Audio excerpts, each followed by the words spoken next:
చాలామంది patients IUI treatment మాకు fail అయింది. ఎందుకు ఫెయిల్ అయింది అని చెప్పి అడుగుతూ ఉంటారు.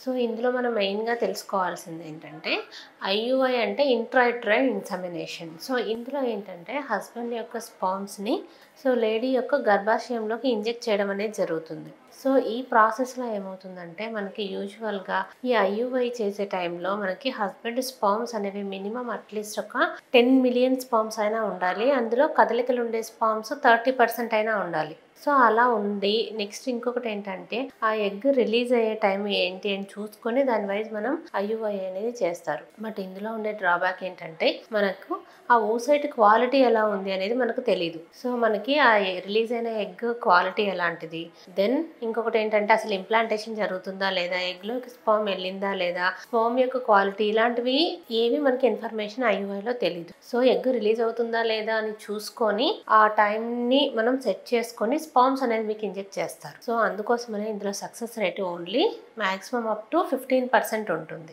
సో, అలా 3 సైకిల్స్ ఐయుఐ చేయించుకుంటే మీకు success rate maximum up to 18-20% వరకు ఉండే ఛాన్స్ ఉంది.